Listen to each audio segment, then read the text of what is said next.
Hi guys, welcome back to my YouTube channel. I'm happy to have you back here. Following the recent video I posted on how to fix lace frontal wig like a pro, I then decided to also show you how to fix a closure wig, a 6x2 closure wig like a pro. So stay tuned and kindly hit the subscribe button if you're new to this channel.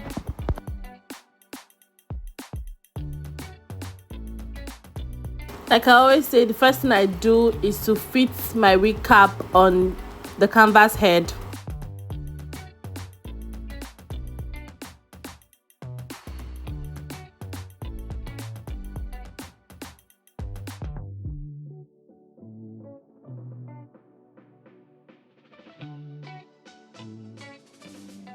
And the wig cap is all set, so I'll proceed to fitting the closure on the wig cap. The closure measures 6 inches by 2, so the length is 6 inches and the width is 2.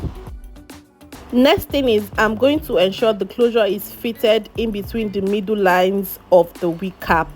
So the middle line signifies the middle, like the center of the wig cap.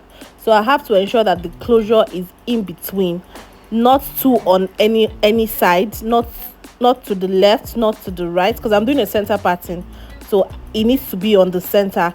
If I'm doing a left side pattern, it will be closer to the left side line of the wig cap.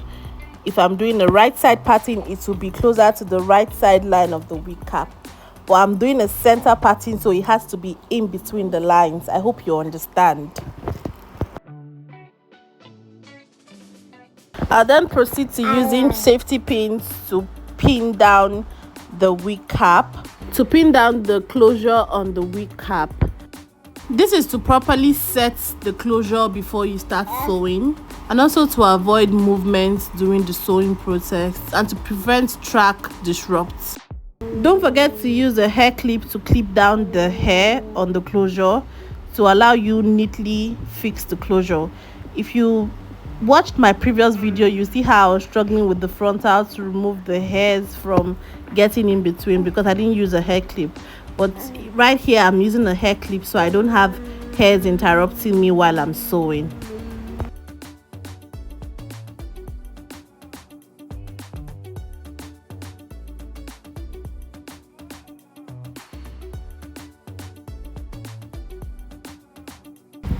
At this point, I've commenced the sewing process and I'm using my needle and thread to sew. Now, this is something you may want to take home. Whether you're using a machine or you're using your hands to make wigs, it is compulsory to sew the closure or the frontal of that wig by hand. This is the only way the closure can stay flat, and it will also help to avoid bumpiness.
I used the safety pin to fit the closure on the canvas head, so I remove the pins as I go. So when I get to a particular point that I saw, as you just watched, I'll remove the pin and continue.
Okay, so at this point I've finished sewing the closure on the wig cap and I'm tying it firm.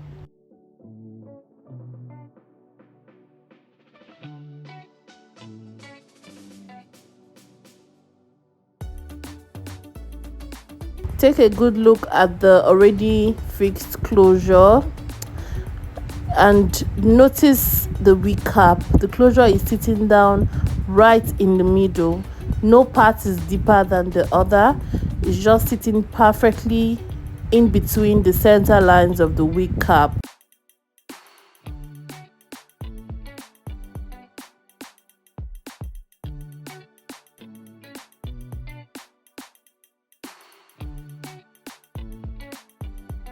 Okay, so we're down to the next part. On my previous video, if you remember, I said while drawing track lines on a wig cap, you're to use your measuring tape to measure an inch in between or half inch in between. This was exactly what I was talking about.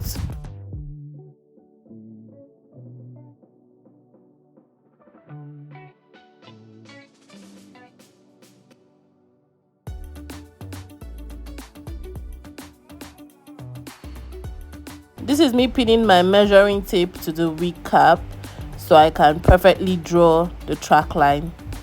After that, I'll pick my chalk. I use chalk. I don't know what other people use.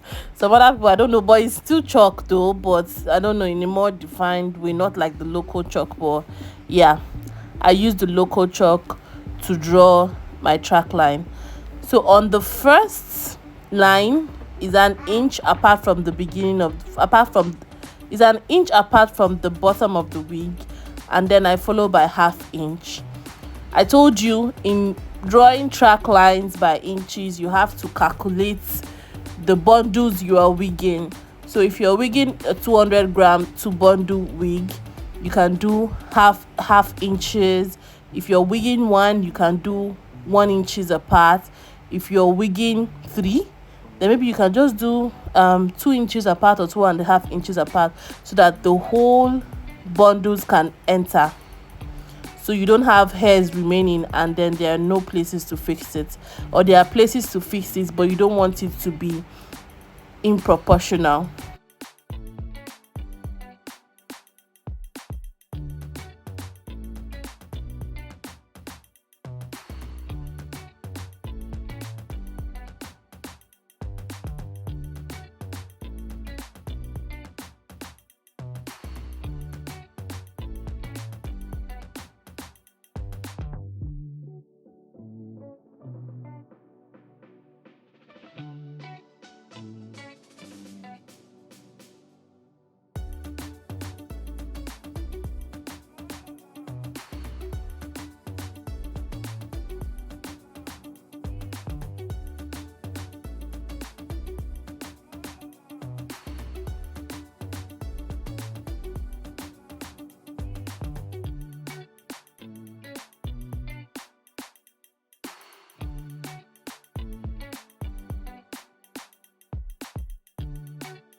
After drawing track lines with the measuring tape on, I'll take it off and then fill in the space.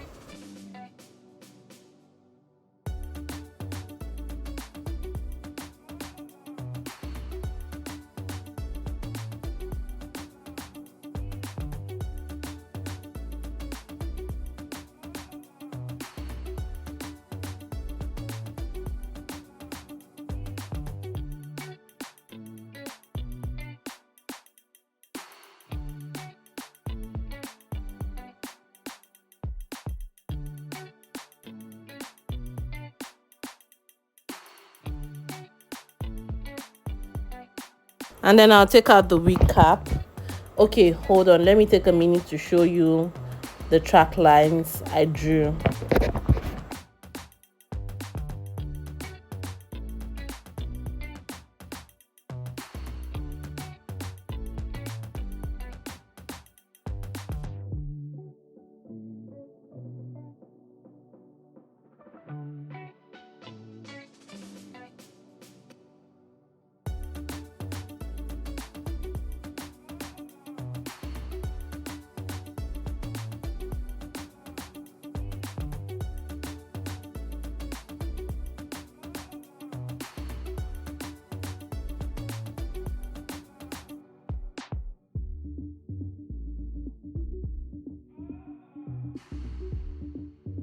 Next on the agenda is to cut out the cap underneath the closure.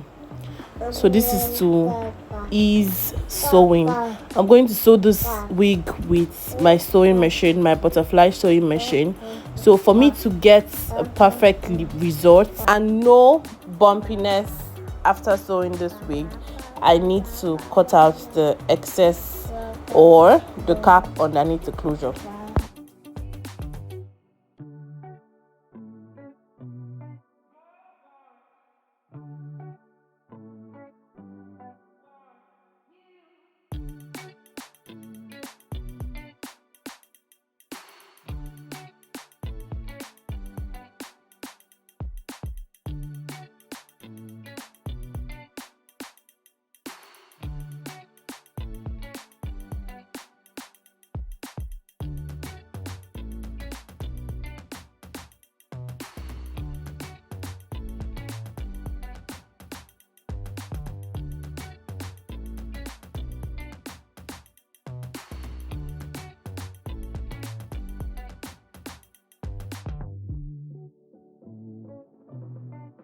I don't know about you, but I love to use blunt scissors while dealing with wig caps, because really sharp scissors can ruin everything. You may be trying to cut an excess cap on the closure and then it cuts the closure flat, and you have to buy market, you will pay. So this is not like clothes where you need the very sharp scissors. I use blunt scissors for safety and precautionary measures, so I don't buy market. But that doesn't mean you shouldn't have sharp scissors in your store or at home or in your workshop where you make wigs, because sharp scissors helps to trim hair. Maybe if you want to give like a blunt cut on a hair, sharp scissors will do that for you. I use clipper, but some people don't know how to use clipper, so instead of you to shovel your client's hair, it's better you use scissors. You can manage a bad situation with scissors other than a clipper. So scissors is better than a clipper. That's the bone of contention. So I then proceed to use my sewing machine to fix the wig. If you would like to use your hand to fix your own wig, please check my channel for the previous video I made on how to make hand woven wigs. More educative and interesting content coming up. Thank you for watching till the end. Don't forget to give me a like, share, subscribe. I'll see you next time. Bye.